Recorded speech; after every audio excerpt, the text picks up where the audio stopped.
Good afternoon, ladies and gents. My name is Mustafa Moyes, and before I begin, I'd like to point out two small points.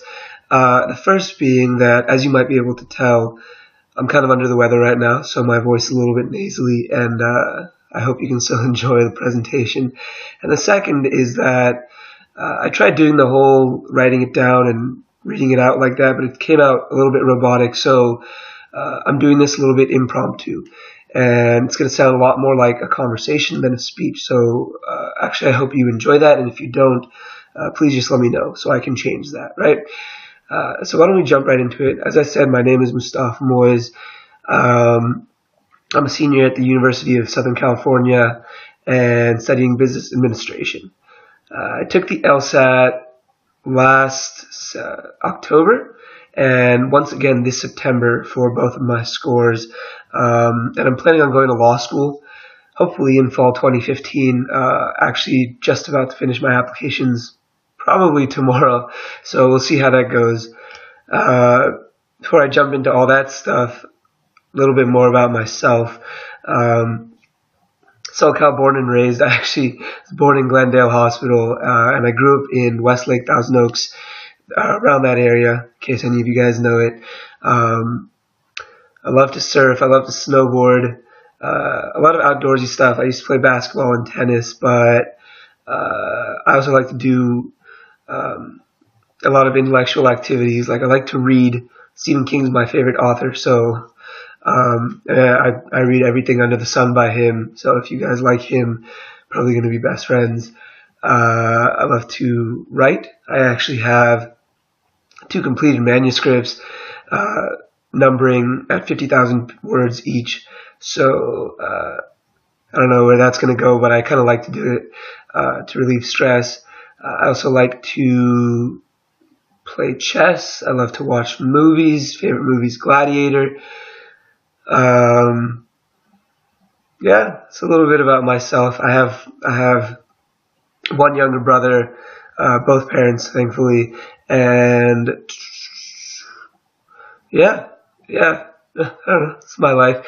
As for how I got the score I got, it's kind of a long journey there. Like I said, I started last year and took the October 2013 LSAT as my first LSAT.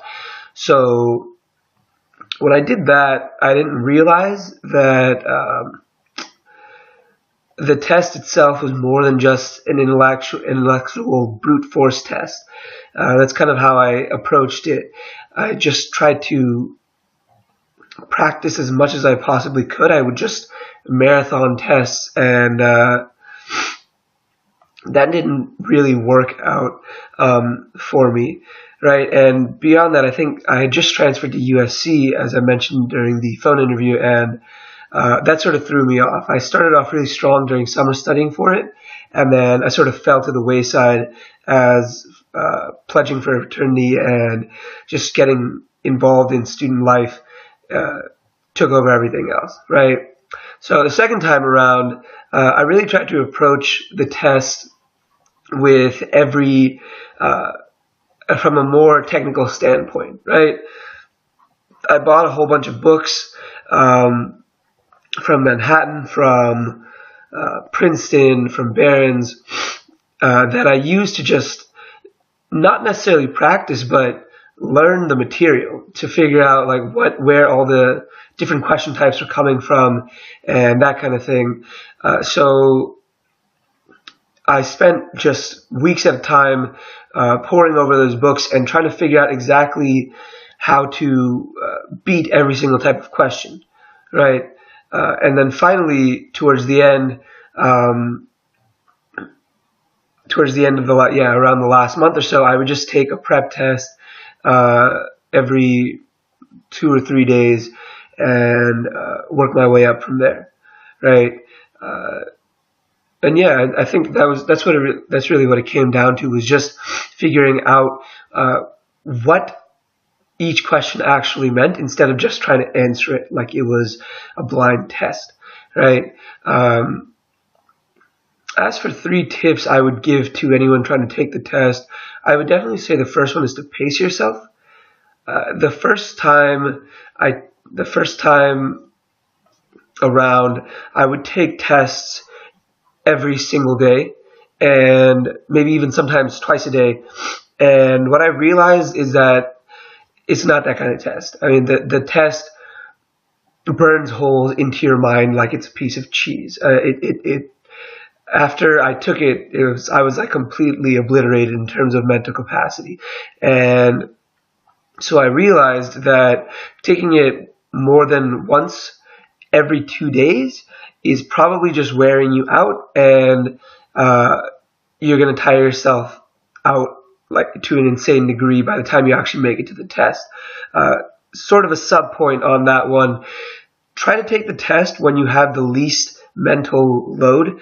I took this time around, I took it with quite a few units, but luckily I had no midterms in the lead up towards the test, and I didn't have too many group projects, so I was sort of able to coast through those first couple of weeks of school before actually taking the test, and that I can tell really helped.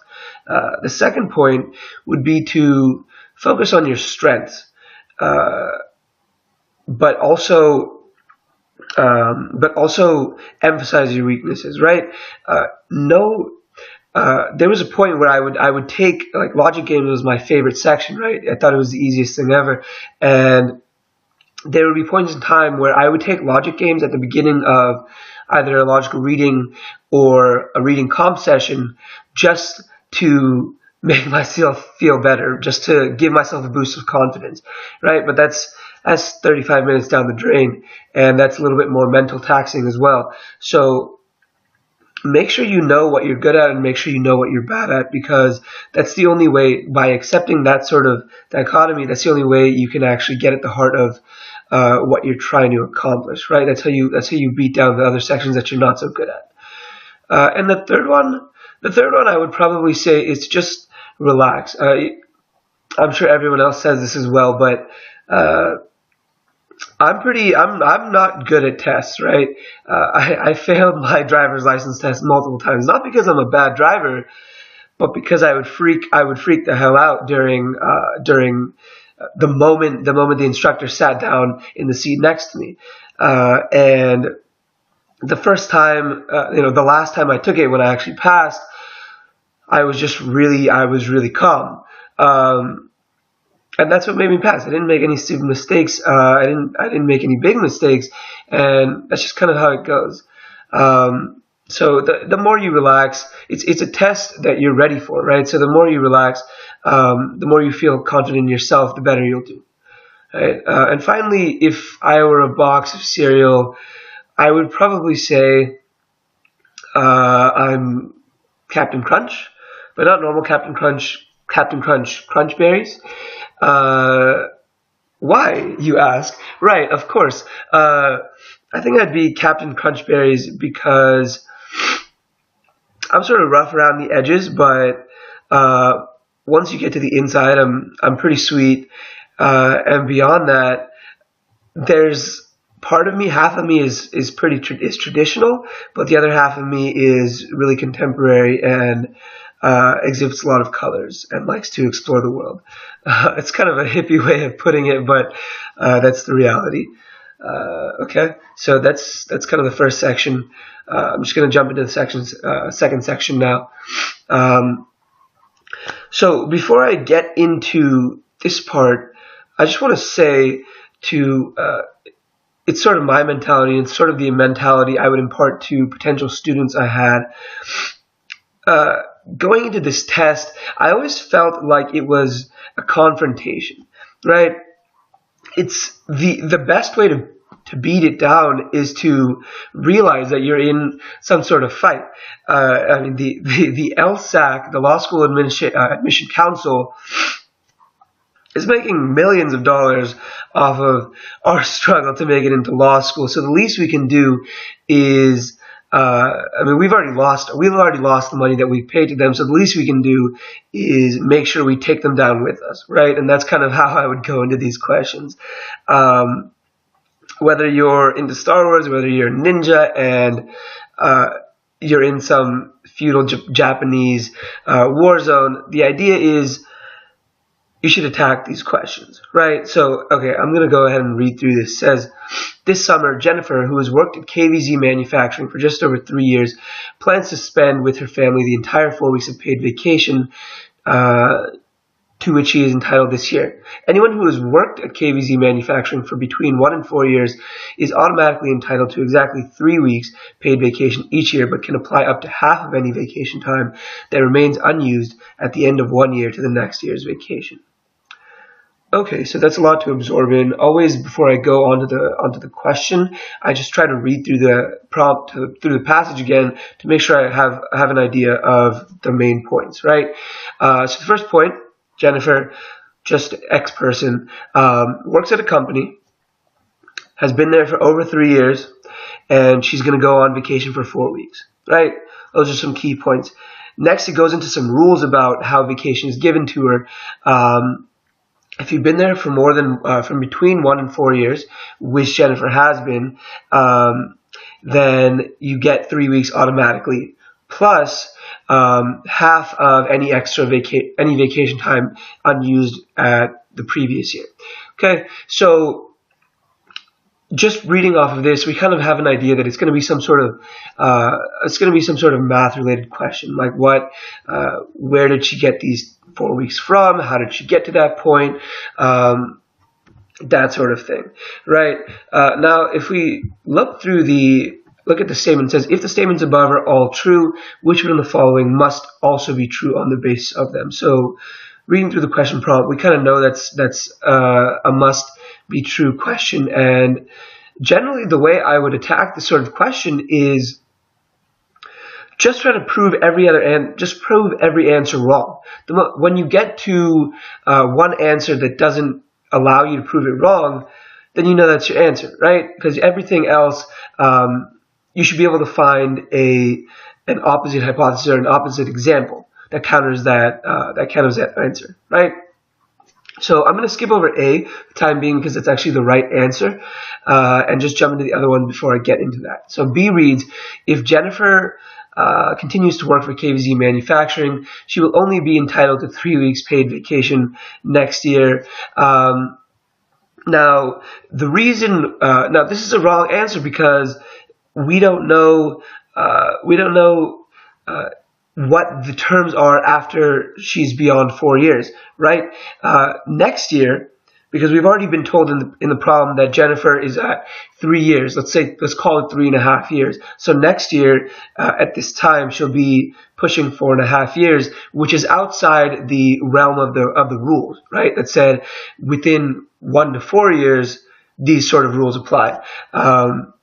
But once you're outside of the boxing ring, these sort of things don't necessarily apply. So we can't extrapolate that the same half of what wasn't used sort of rules will apply at that point. Right? That's why that answer is wrong. The second one is the majority of KVZ employees use each year all the paid vacation time to which they are entitled.